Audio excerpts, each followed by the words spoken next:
Merci de nous rejoindre sur Africa 24. Le président du Mali, Amadou Toumani Touré, doit prononcer dans quelques instants un discours devant le Parlement européen, réuni en plénière à Strasbourg, en France. Un discours que nous vous proposons de suivre en intégralité et en direct, donc sur notre antenne. Une allocution solennelle que nous allons décrypter en compagnie de nos invités sur ce plateau, en compagnie d'Amina Sidibé, sociologue. Merci d'être avec nous. Merci beaucoup à vous. Et puis nous allons rejoindre le directeur de publication de l'Indépendant, Saouti Haidara, qui est à Strasbourg. Bonjour. Monsieur Haidara, vous m'entendez ?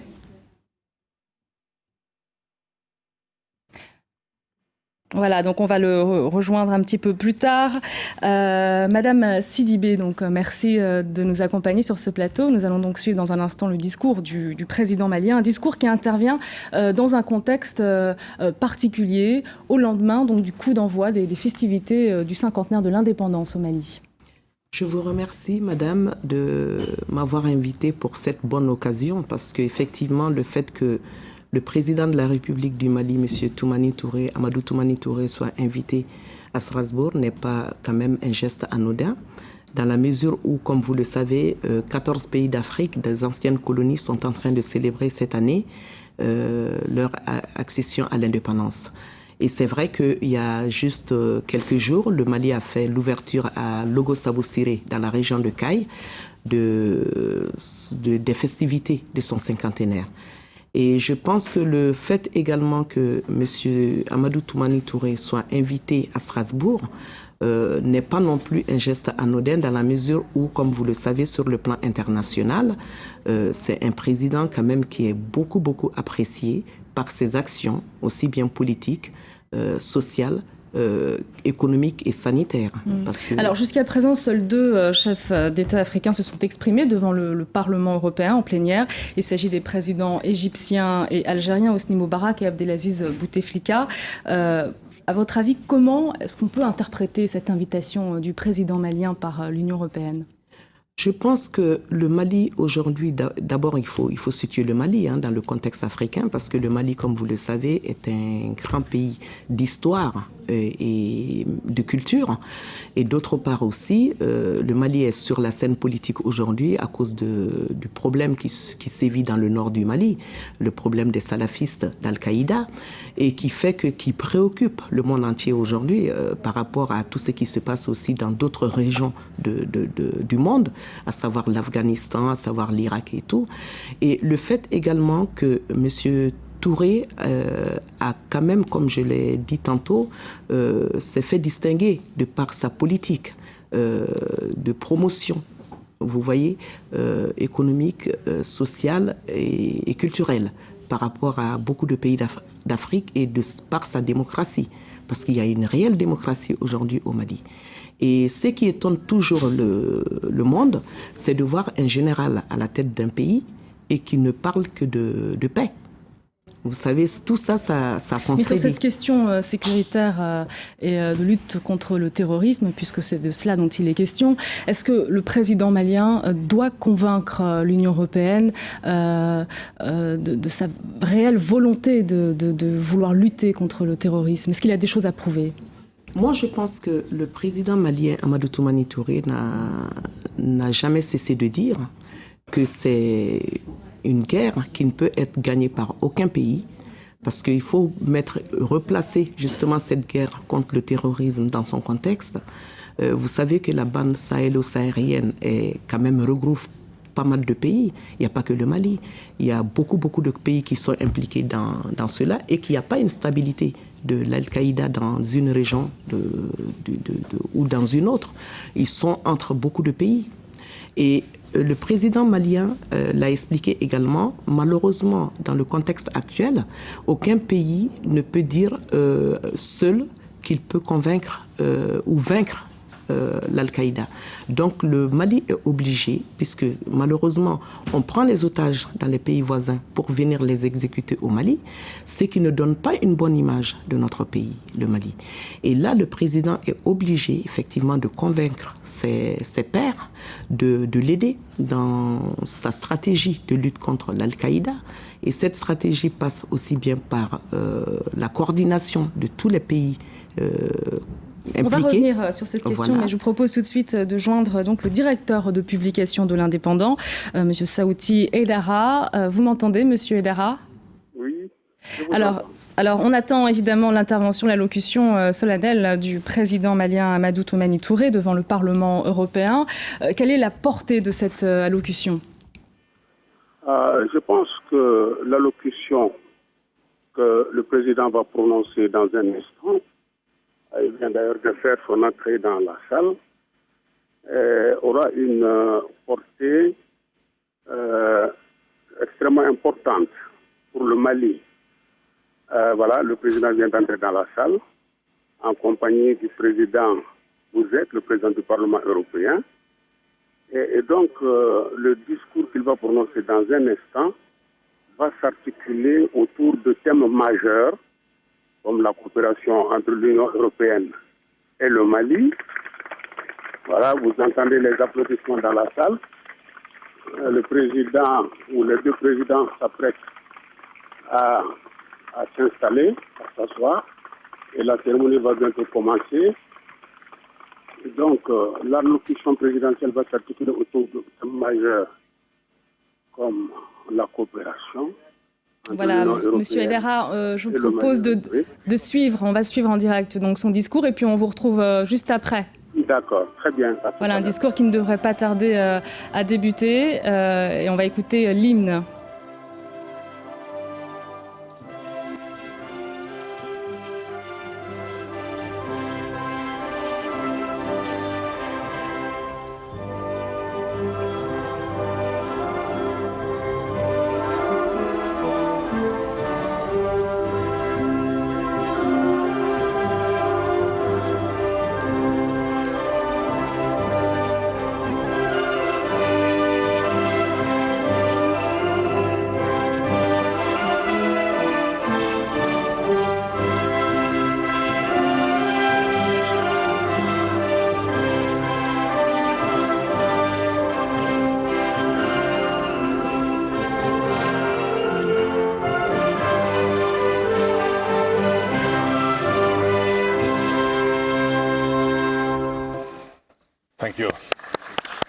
Voilà, donc le président du Mali, Amadou Toumani Touré, donc, qui va dans un instant prononcer donc, son allocution, une allocution solennelle devant le Parlement européen réuni en plénière à Strasbourg.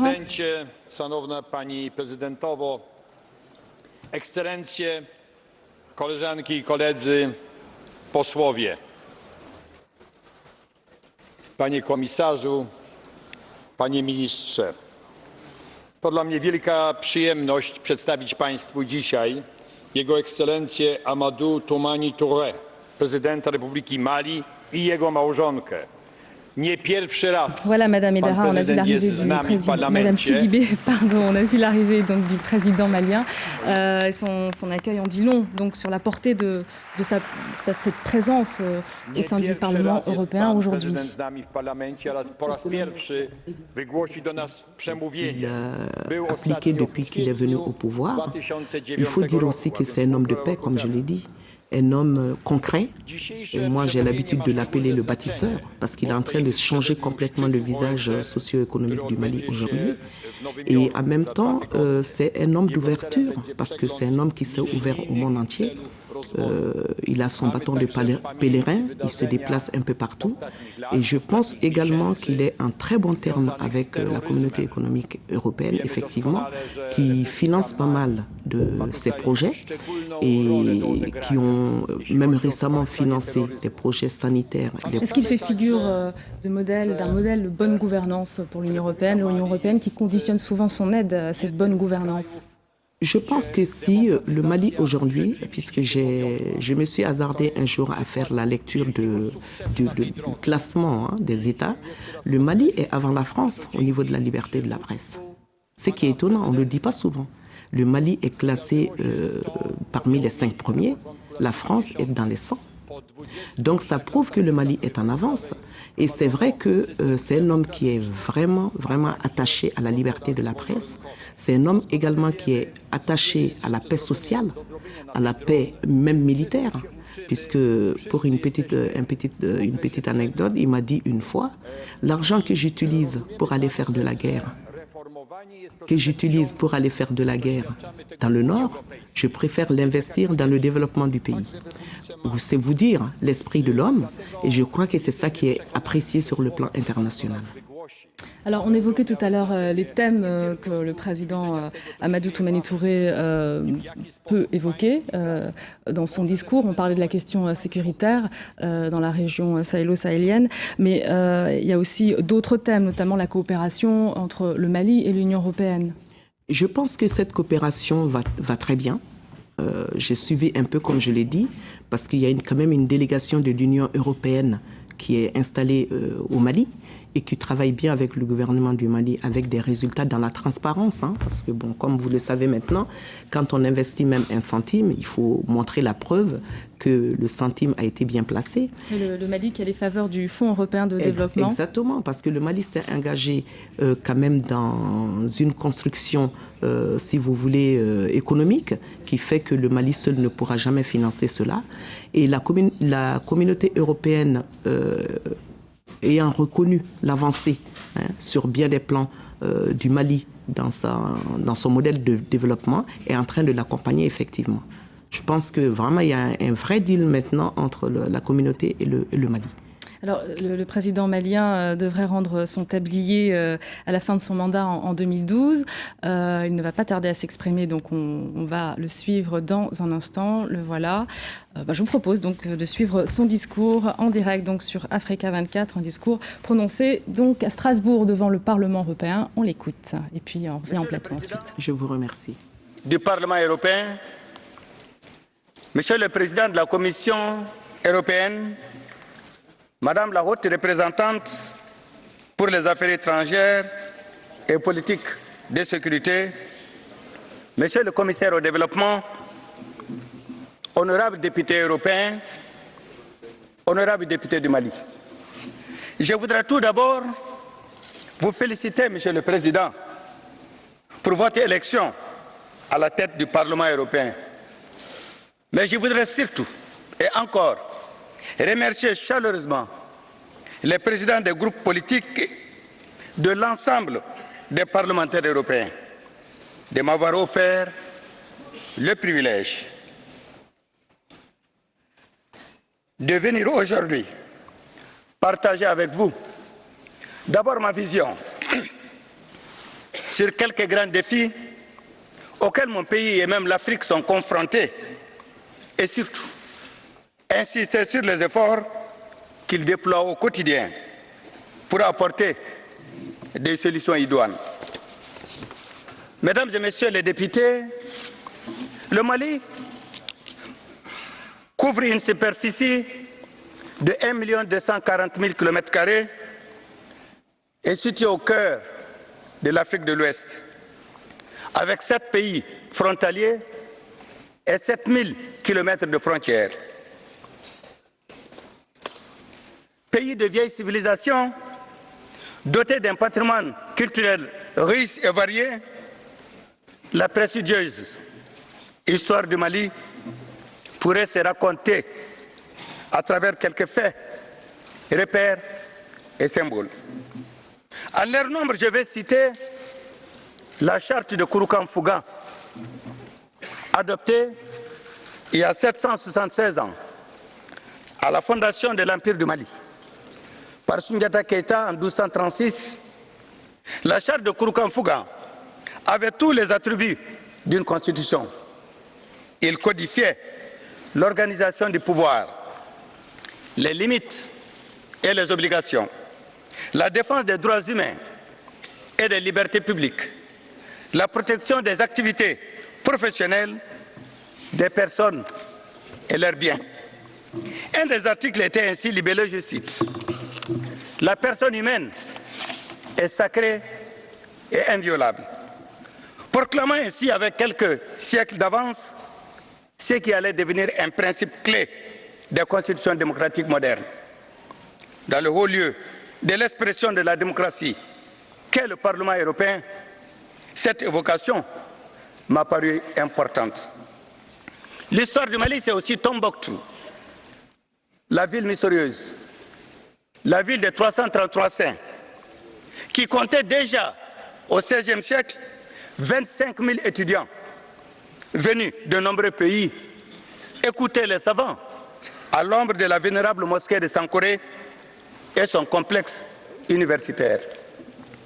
Mahmoud Kadi, auteur du Tariq el-Fetash, témoigne de l'époque en ces termes, je cite, « Tombouctou était reconnu pour la solidité des institutions, les libertés politiques, la sécurité des personnes et des biens, la clémence et la compassion envers les pauvres et les étrangers, la courtoisie à l'égard des étudiants et des hommes de sciences et l'assistance portée à ces derniers. » Fin de citation. En 2006, la ville de Tombouctou a été proclamée la capitale de la culture islamique. Le Mali, c'est aussi le pays d'Ogon, connu dans le monde pour son site naturel exceptionnel et sa richesse culturelle, qui en font la première destination touristique de notre pays. L'histoire du Mali, c'est également celle d'une relation ancienne avec l'Europe. À titre de rappel, l'ambassadeur Massam Moussa, plus connu sous le nom de Kankou Moussa, établit des relations diplomatiques avec le Portugal déjà au XIVe siècle. Monsieur le Président, honorables députés, devant vous, représentants élus de l'Europe, je tiens à vous exprimer la profonde reconnaissance du peuple malien pour la qualité, le volume de la coopération entre l'Union européenne et le Mali. L'Union européenne est le premier partenaire au développement du Mali. Nous sommes le deuxième bénéficiaire de l'aide provenant des fonds européens de développement FED en Afrique, au sud du Sahara. Je voudrais me réjouir surtout de la bonne mise en œuvre de notre coopération. À titre d'illustration, le 9e FED a été totalement engagé à 100%. Et depuis bientôt 2 ans, le 10e FED s'exécute sur de très bonnes bases. Monsieur le Président, honorables députés, les résultats de notre coopération ont eu un impact direct sur la qualité de la vie des populations. Elles confortent également des bases de notre système démocratique.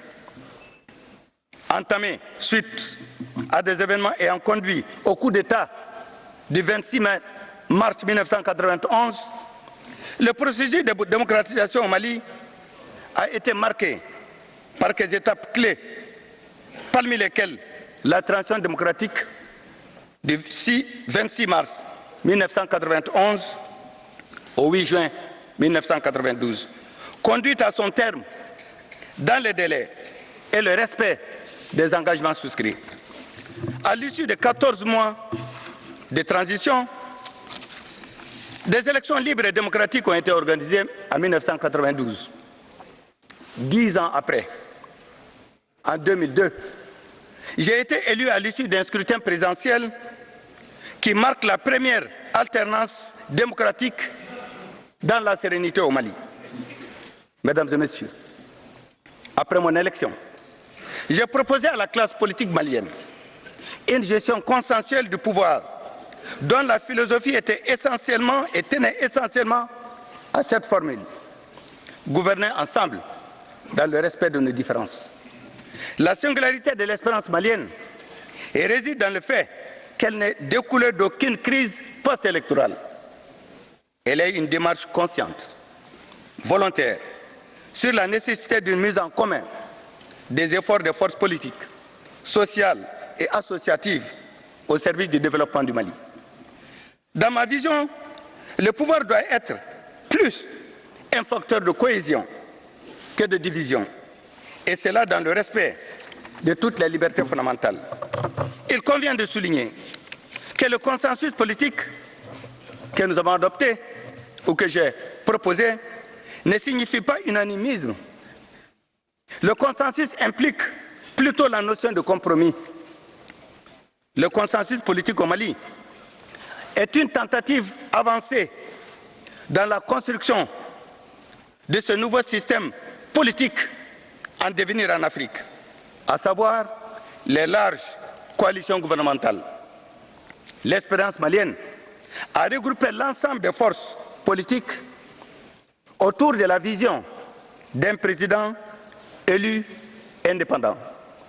Le consensus politique a conforté les bases de la réconciliation entre les composantes significatives de la classe politique et des institutions de la République, d'une part, et une réconciliation entre les hommes politiques eux-mêmes, d'autre part.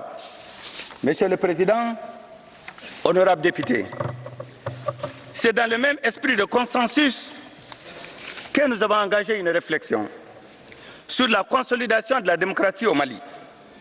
Après 20 ans de pratique, le comité d'experts chargé de conduire cette mission a eu des rencontres avec la classe politique, la société civile, les confessions religieuses, les syndicats et les légitimités traditionnelles.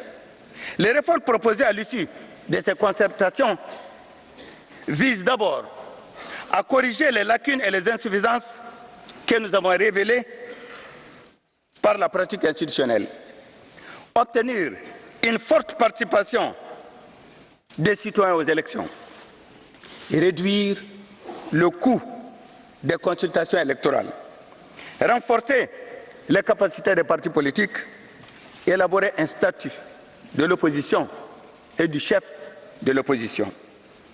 Elles feront l'objet d'un référendum constitutionnel, évidemment, après leur adoption par l'Assemblée nationale du Mali. C'est le lieu pour moi de saluer ici, devant vous, les députés maliens, avec qui j'entretiens les meilleures relations, qu'ils soient de la majorité présidentielle ou bien de l'opposition. J'exprime à ces députés mes sincères remerciements d'avoir accepté d'être présents en m'accompagnant ici à Strasbourg. Monsieur le Président,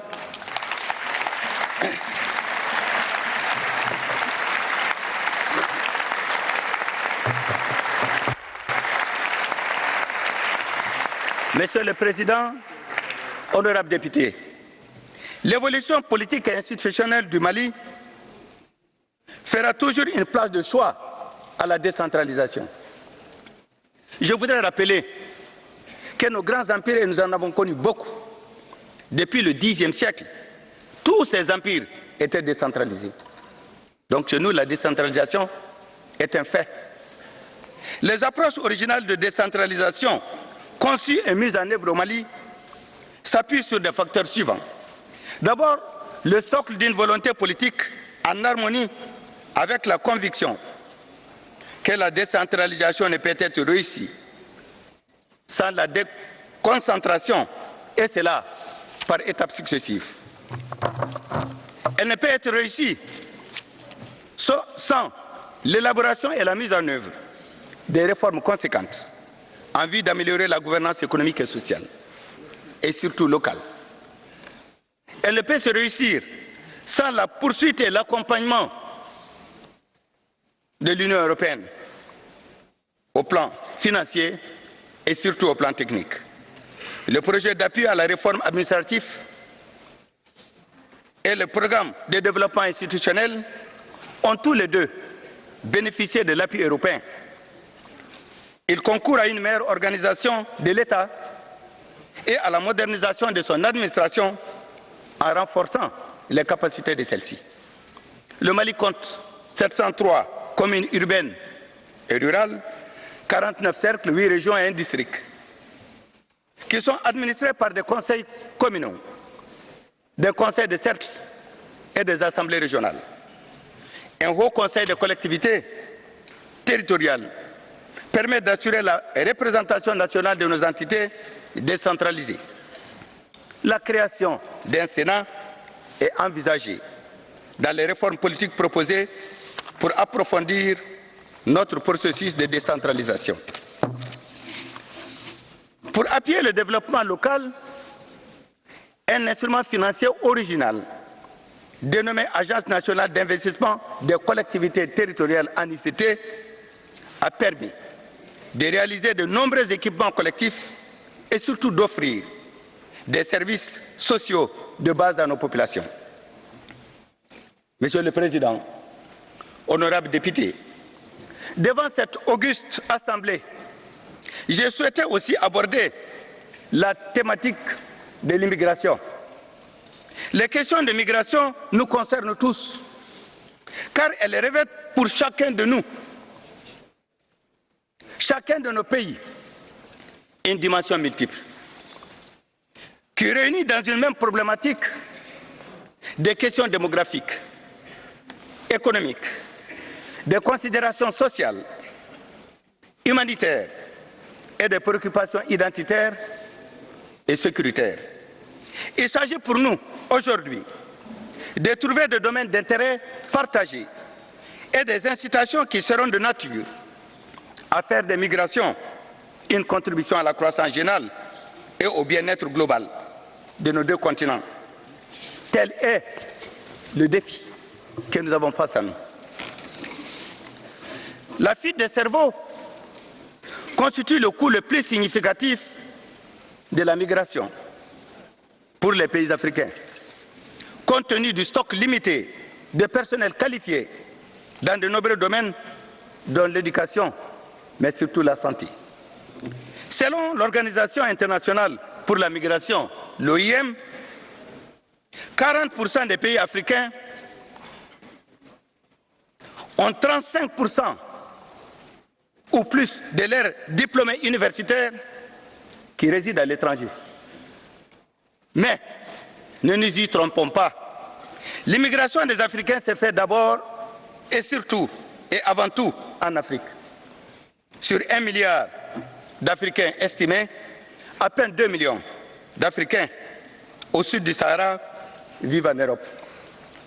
La tragédie de ces jeunes gens, de ces femmes et de ces filles, essayant de traverser les déserts, les mers, les océans, vers le paradis européen, à la merci de tous les dangers, passeurs sans scrupules, excusez-moi du terme, et restent vivaces dans le mémoire.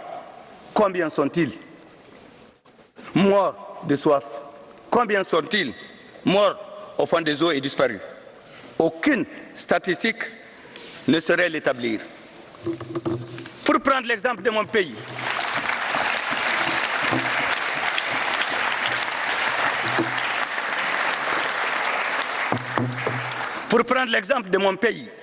le Mali, qui est un grand pays d'immigration et d'émigration. Sur les 4 millions de Maliens à travers le monde, 3,5 millions d'entre eux vivent sur le continent africain et à peu près 200 000 dans toute l'Europe et y compris le reste du monde. Au plan économique, les transferts des revenus de la diaspora malienne sont estimés à 456 millions d'euros par an, soit 11% du produit intérieur brut, selon une étude de la Banque africaine de développement qui a été établie en 2005. Selon les mêmes sources, ces transferts équivaudraient à 85% de l'aide publique au développement reçue par le Mali et par an. Monsieur le Président, honorables députés, c'est le lieu pour moi de saluer la qualité du dialogue politique entre l'Union européenne et le Mali sur les questions de migration. Le co-développement est un acquis. Il permet à certains de nos partenaires de financer des programmes de formation professionnelle de jeunes. dans différents métiers et de soutenir des initiatives d'entrepreneuriat local, sans oublier les programmes de réinsertion des migrants du retour au bercail.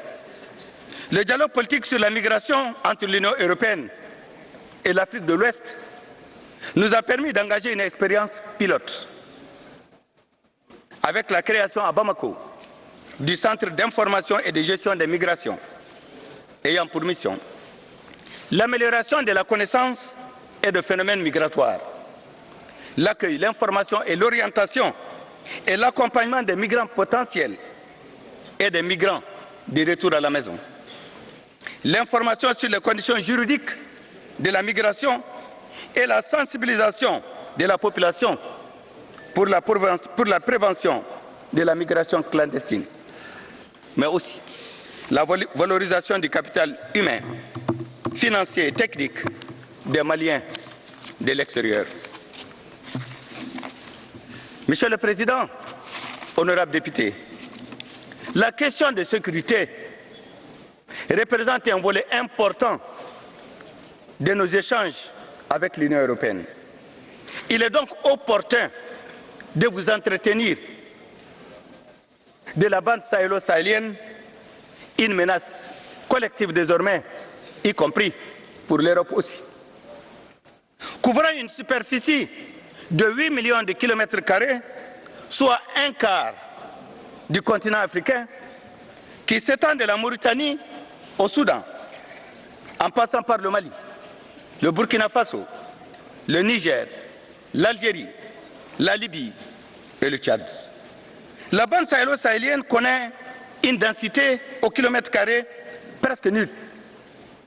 Un relief des plus difficiles qui soit, des massifs montagneux sur des centaines de kilomètres et de dunes de sable couvrant des centaines de milliers de kilomètres carrés. C'est une zone très hostile, présentant un climat particulièrement rigoureux. On peut à peine et surtout compter à peine un degré au mois de décembre et 50 degrés à l'ombre à partir du mois de février. L'activité unique reste l'élevage intensif dans un milieu des plus inhospitaliers. La sécheresse, par exemple, cette année, nous avons perdu près de 50% du cheptel dans la bande sahélo-sahélienne. Les populations sur place vivent dans la précarité et en leur sein une jeunesse n'ayant d'autre alternative que de fournir des combattants à des groupes criminels de tout genre. La jeunesse reste un enjeu déterminant. Le Mali, qui est situé au centre-ouest de la bande sahélo-sahélienne, pour une superficie de 650 000 km², soit 70% de la superficie totale de notre pays. Le Mali est une zone de transit. Et je le dis aujourd'hui avec force, mon pays aussi est otage et en même temps victime des menaces transfrontalières qui viennent d'ailleurs essentiellement destinées à d'autres régions et à d'autres continents. Ces menaces sont d'abord le trafic de cigarettes, les passeurs d'immigrés clandestins vers l'Europe, la drogue venant du continent sud-américain et des groupes salafistes qui viennent du Maghreb. Elles se manifestent par des enlèvements d'otages, des assassinats. Mais leur caractéristique principale, c'est l'extrême mobilité sur la bande frontalière d'un pays à un autre pays. Aucune menace que je viens d'évoquer n'est née chez nous. Aucune menace que je viens d'évoquer ne nous est destinée. Le Mali est un pays laïque, avec une grande majorité musulmane, certes. L'imam a été pratiqué depuis, l'islam, dirais-je, a été pratiqué depuis le 9e siècle. Notre pratique de l'islam a toujours été pacifique et surtout respectueuse de la personne humaine. C'est dire notre incompréhension de l'idéologie islamiste prêchée dans la bande sahélo-sahélienne.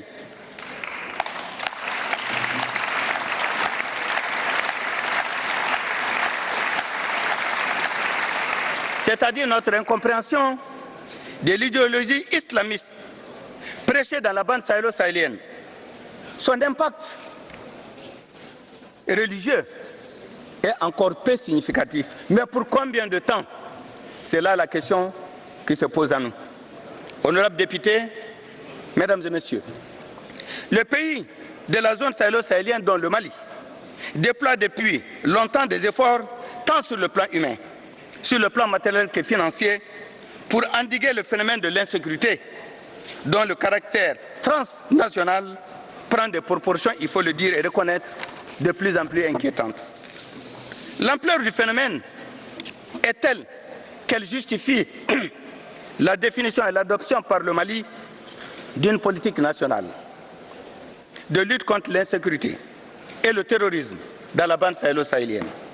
Cette politique sera basée essentiellement, d'abord, sur l'encadrement des populations pour garantir l'appropriation des politiques sécuritaires, l'assistance aux populations fragiles par la satisfaction des besoins de première nécessité et surtout de l'accès durable aux services sociaux de base. L'adoption de nouvelles mesures pour la mise en œuvre de cette politique sécuritaire, le renforcement des programmes de récupération des armes légères et de petits calibres dans le cadre de la lutte contre leur prolifération. L'établissement, particulièrement important, l'établissement d'une coopération sous-régionale pour nous permettre d'agir localement, pour marquer la plus haute importance pour ces questions de sécurité. Le Mali s'est doté d'une cellule d'analyse et de propositions de lutte contre le terrorisme et les autres menaces installée auprès du président de la République. Cette initiative est soutenue par l'Union européenne, que nous félicitons et remercions, et certains pays membres ici présents. En plus, nous avons créé aussi un office national de répression du trafic de drogue et de stupéfiants, avec un durcissement de l'arsenal juridique et répressif. Honorables députés, mesdames et messieurs, conformément aux axes stratégiques du programme de lutte contre l'insécurité et le terrorisme, le Mali a lancé un programme d'urgence pour la réduction de l'insécurité et la lutte contre le terrorisme dans le nord du Mali, que nous avons appelé PERIM, sur une période allant de 2010 à 2012.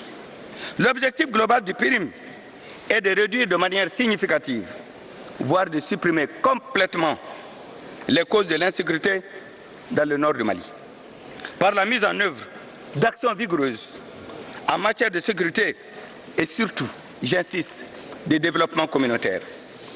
La stratégie à développer s'appuiera sur d'abord une occupation responsable et surtout rationnelle par l'administration d'État, une mobilité accrue des troupes en prévention ou en intervention, un maillage pertinent de la zone cible par des infrastructures pour les forces armées et de sécurité, une mobilisation sociale pour réduire l'influence des sectes religieuses et des groupes criminels.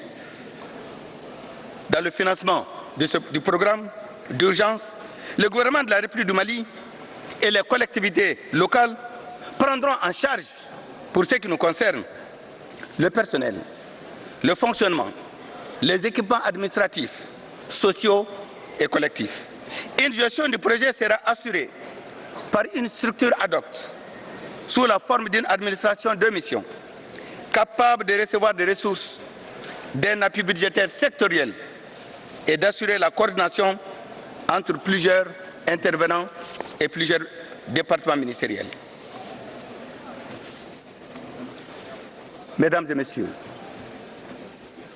la gestion de la bande sahélo-sahélienne relève tout d'abord d'une analyse lucide et objective, dans le cadre d'une vision surtout concertée.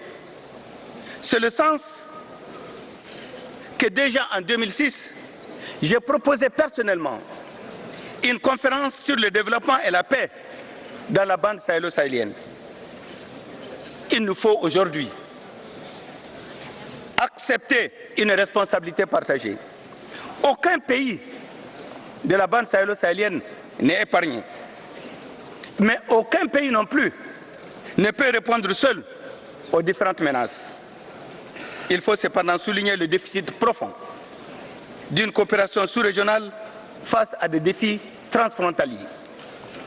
Il faut insister également sur le fait que cette lutte contre le terrorisme n'est pas seulement sécuritaire. Nous avons vu les limites. Le combat contre le terrorisme est fait d'abord de l'engagement et de l'implication des élus, des collectivités locales et des populations. Mais la colonne vertébrale de cette lutte sera le développement local pour offrir des alternatives aux communautés du Nord et singulièrement la jeunesse. La formation des hommes peut certes renforcer nos capacités opérationnelles et logistiques et de collecte de renseignements, mais le combat contre les réseaux criminels revient essentiellement aux pays riverains de la bande sahélo-sahélienne. Monsieur le Président, honorables députés, j'ai insisté haut sur la nécessité d'offrir un meilleur avenir aux populations des zones arides de la bande sahélo-sahélienne. Je vais cependant ajouter que cette aspiration au progrès social et au bien-être est partagée par tous nos compatriotes. C'est pourquoi les questions de développement doivent nous préoccuper au plus haut niveau, et singulièrement l'atteinte des objectifs de développement pour le millénaire. Le Mali a pris un certain nombre d'initiatives pour accélérer son programme. Il s'agit entre autres de l'initiative des 166 communes rurales les plus confrontées au problème de sécurité, l'initiative de ce qu'on a appelé les villages du millénaire et l'initiative dans le domaine de la santé que nous avons appelé Compact.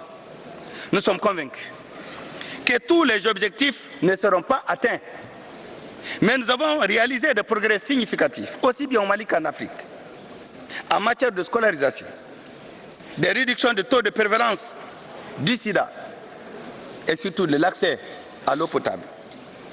Nous fondons beaucoup d'espoir sur le sommet qui va se tenir dans quelques jours à New York, qui vise à accélérer la mise en œuvre des OMD, une concertation des efforts sur les pays et surtout une concentration des efforts sur les pays et régions en retard, comme souligne et surtout l'a insisté l'Union européenne dans le paquet de printemps, nous paraît incontournable.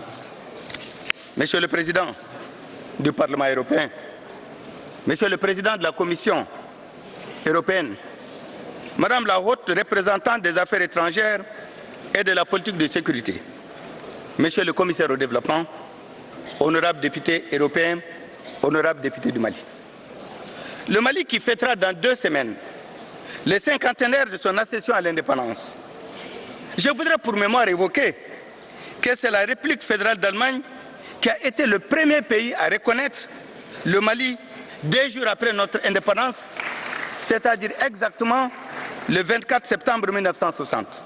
Mon pays dit ses gré à l'Union européenne de la part significative qu'elle a prise dans son développement. L'honneur que vous nous faites aujourd'hui de nous recevoir en séance plénière de votre Parlement me donne tous les espoirs sur notre volonté, de notre capacité à aller plus loin dans la confiance et surtout dans l'amitié. Mesdames et messieurs, je voudrais vous remercier de votre très aimable attention.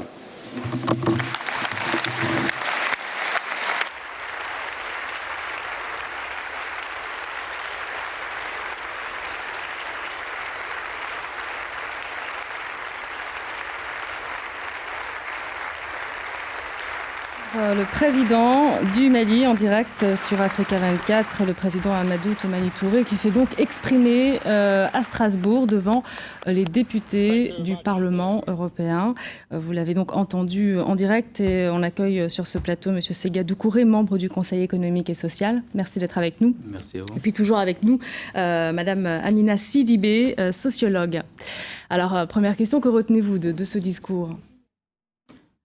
Mais d'abord, avant de réagir au discours du président, je voulais d'abord présenter mes excuses d'être arrivé sur le plateau avec du retard. C'est pas sans savoir qu'aujourd'hui, c'est jour de grève à Paris. Et la deuxième chose, remercier Africa 24 parce que quand je suis arrivé, la première chose que j'ai vue derrière vous, c'est ce beau drapeau malien. Ce qui prouve que le Mali est à l'honneur sur cette belle télévision. Et dire également que ma première réaction, c'est de voir combien le président a eu une grande dignité ce matin. Dignité d'abord malienne, mais dignité africaine parce qu'en parcourant l'ensemble des problématiques touchant l'Afrique en général et le Mali en particulier, il a rappelé d'abord la dimension africaine de l'histoire et de l'Afrique et du Mali, ce qui répond à pas mal d'interrogations. Et pour nous qui vivons à l'étranger, en Europe et en France en particulier, ce discours est un moment fondateur. D'abord, de la connaissance de l'histoire et du parcours de l'Afrique dans l'histoire universelle, mais c'est également un moment important dans les relations entre l'Afrique et le Mali, mais particulièrement pour nous, en tout cas c'est la partie peut-être qu'on va commenter peut-être pour ma part, les relations entre la France et l'Afrique, et le Mali et la France. Et vous, Madame Sidibé, quelle a été votre perception de ce discours ? Ce discours, je l'ai écouté avec beaucoup d'attention. Un certain nombre de grandes idées se sont dégagées dans ce discours. À savoir, moi, ce qui m'a beaucoup impressionné, c'est ce discours décomplexé que le président de la République du Mali a fait devant le Parlement européen. C'est-à-dire en disant que la civilisation africaine n'est pas venue avec la colonisation. Moi, ça m'a beaucoup frappé parce que quand il a parlé de la charte de Kouroukanfouga, qui date de 1236, et quand on sait que la colonisation est rentrée au Mali au 19e siècle, ça veut dire que le Mali avait une vie politique bien organisée avant la colonisation. Et il a très bien fait de le rappeler, parce que pour beaucoup de gens, c'est que l'histoire de l'Afrique a commencé avec la colonisation. En tout cas, c'est ce qu'on nous a fait croire. Et comme je l'ai dit tantôt aussi, un certain nombre d'idées se sont dégagées, à savoir, premièrement, j'ai noté la politique. Il a parlé du volet politique. Il a parlé également du... Il a commencé par évoquer les relations donc, entre l'Union européenne et le Mali. Et le Mali, l'histoire du Mali déjà. Il faut donc préciser que le Fonds européen de développement accorde quand même une enveloppe de 336,876 milliards de francs CFA pour la période 2008-2013. Donc des fonds qui vont servir à des secteurs prioritaires au Mali, tels que la décentralisation et l'infrastructure. Sur ce point, la santé, quel bilan faites-vous, puisque le Mali fête actuellement le cinquantenaire de son indépendance, quel bilan faites-vous de l'action du président malien au Mali? Oui. Donc, très bien. Alors, je pense qu'il a quand même fait un bref rappel du processus démocratique au Mali, en rappelant naturellement le contexte démocratique et la situation qui prévaut au Mali. Vous savez que le développement lui-même a besoin d'un certain nombre de facteurs pour qu'il puisse se développer davantage. Mais il faut reconnaître que, au-delà du travail particulier qu'il a fait pendant ces 8 années de sa présidence, il y a encore des choses à réaliser dans ce grand pays. N'oublions pas que le Mali fait 1 200 000 km². Il l'a rappelé lui-même. Il l'a rappelé, kilomètres carrés.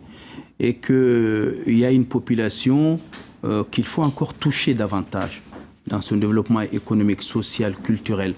Et qu'il y a des facteurs du développement qui sont les infrastructures routières, la communication, un certain nombre de toutes choses qui est indispensable au développement de l'Afrique et du Mali en particulier.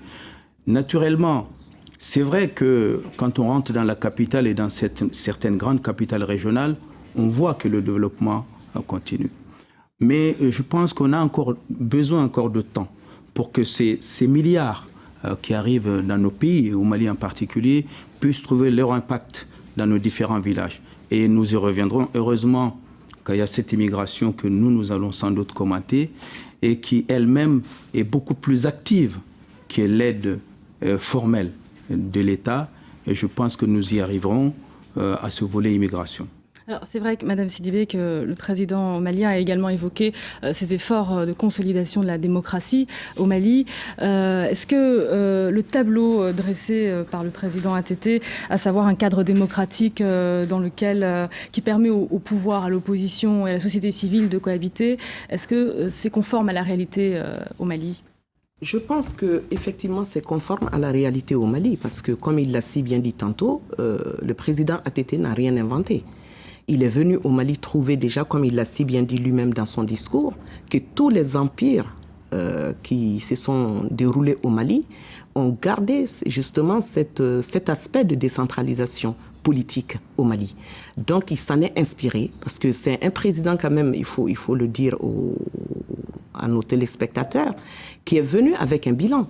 Il est venu avec un programme d'abord, connaissant le Mali, parce qu'il a vraiment connu le Mali. Il s'est déplacé dans les plus petits coins du Mali pour connaître le Mali, sur le plan territoire, sur le plan humain et sur le plan des besoins. Ce qui est très important. Ça lui a permis également d'élaborer son programme et une fois qu'il est venu au pouvoir, de voir qu'est-ce qui ne va pas au Mali, qu'est-ce qui n'a pas marché jusque-là, depuis l'indépendance jusqu'à aujourd'hui, et qu'est-ce qu'il lui peut faire.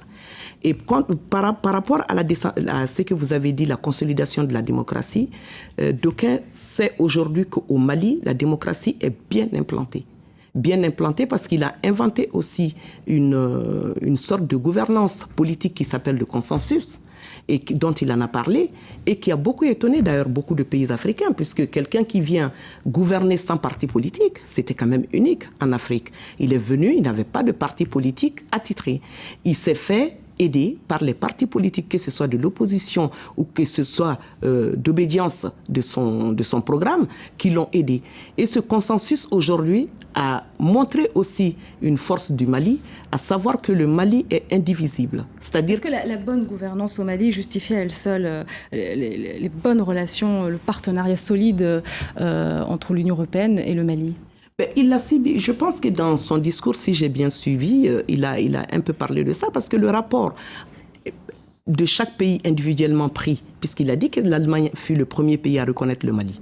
Le Mali déjà avait une diplomatie dynamique depuis les indépendances avec l'Europe, à savoir avec la France, avec l'Allemagne, la Yougoslavie malheureusement qui n'existe plus, et beaucoup de pays. Donc ça n'a été qu'une consolidation par rapport à un projet, par rapport à une façon d'agir qui fait que l'Union européenne a eu l'attirance du Mali, et puis il y a l'immigration, ça il faut le dire aussi, parce que comme M. Doucouré l'a dit tantôt, les immigrés ne sont pas restés en marge de tout ça, puisque quand on sait que le transfert financier des immigrés est supérieur à l'aide publique, la diaspora malienne, justement, c'est qui est très important. Les transferts de la diaspora malienne qui représente 11% du PIB. Exactement. Et ce qui n'est pas négligeable. Et d'autre part aussi, le Malien est très attaché à la nation. Le Malien a beau être dans un pays pendant des années, il n'en reste pas moins malien. C'est-à-dire, ça veut dire que tous les investissements sont tournés vers le Mali.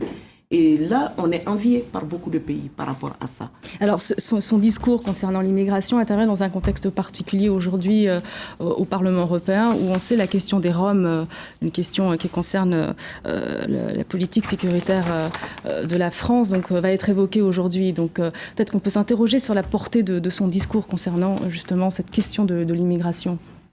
Monsieur Doucouré. Oui. Est-ce qu'une coïncidence ou une situation à laquelle nous vivons et qui est fait exprès? Mais en tout cas, c'est une bonne coïncidence. Pourquoi? D'abord, vous connaissez sans doute les problèmes autour de l'immigration en France en particulier, et notamment de l'immigration malienne. Ce que je retiens, moi, beaucoup plus dans cet entretien, dans ce discours du président au Parlement européen, si ça peut avoir un sens, après le sommet France-Afrique de Nice, où au-delà du macro, de la politique macro, il y a cet aspect de l'immigration. Et cet aspect de l'immigration, j'étais à ce sommet de Nice où j'ai défendu naturellement la position de la diaspora africaine au travers l'épargne et l'investissement. Ce qui est très important pour moi, de mon point de vue, c'est que le président ATT, au-delà de la définition même de son rôle en tant que président du Mali, avec l'organisation au Mali, avec le développement du Mali pendant ces 8 années, au-delà de la sécurité, moi, ce que je voudrais retenir, et peut-être là, il faudrait peut-être... On va évoquer ce thème de la sécurité avant de conclure. Voilà. Je vous laisse terminer. C'est qu'il y a actuellement en Europe, au-delà de l'immigration, il y a toute cette jeunesse qui est née ici sur le territoire européen et qui, à travers des discours, vous avez évoqué les Roms, c'est vrai que ça nous interroge tous, mais ce qui nous interroge beaucoup plus, nous qui sommes de l'Afrique subsaharienne, c'est ce volet de la nationalité. Nous avons tous été heurtés lorsque nous avons entendu cette déchéance de nationalité. Nous sommes beaucoup de la première génération à être français. Mais ceux qui le sont beaucoup plus et qui ressentent ça, ce sont nos enfants qui sont nés ici. On va conclure sur cette question de la sécurité parce qu'on a très peu de temps. On l'a vu, donc, le président ATT qui a donc évoqué longuement la question sécuritaire puisque le Mali se situe dans une zone stratégique de la région sahélo-saharienne. Quelle est sa stratégie en matière de lutte contre le terrorisme et contre l'insécurité, Madame Sidibé? Rapidement. Assez rapidement, et permettez-moi juste 2 secondes de revenir sur le problème de l'immigration. J'ai un message par rapport à ça, c'est-à-dire que tout simplement, on ne peut pas traiter le problème de l'immigration par la force. C'est un problème humain. Quelles que soient les raisons, je pense qu'on n'a pas le droit de traiter des humains comme des bêtes.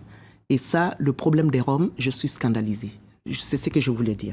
Par rapport au problème de la sécurité, ATT, le président Amadou Toumani Touré, a dit qu'il faut absolument un règlement concerté entre tous les pays. C'est-à-dire que, comme il l'a si bien dit, l'Al-Qaïda vient d'un autre pays pour venir s'exécuter au Mali. Donc le Mali à lui seul ne pourra jamais faire face. La lutte contre la sécurité et le terrorisme entre dans le cadre d'une coopération, élargie. Et de concertation, et aussi bien concret. Et d'ailleurs, il y a un cadre à Tamanrasset, au sud de l'Algérie, pour ça, qui regroupe le Mali, l'Algérie, le Niger et un certain nombre de pays. On va refermer cette édition spéciale. Merci à vous de nous avoir accompagnés. Donc, page spéciale consacrée donc, au discours du président malien Amadou Toumani Touré devant le Parlement européen. On se retrouve dans quelques instants pour le journal. Restez avec nous sur Africa 24.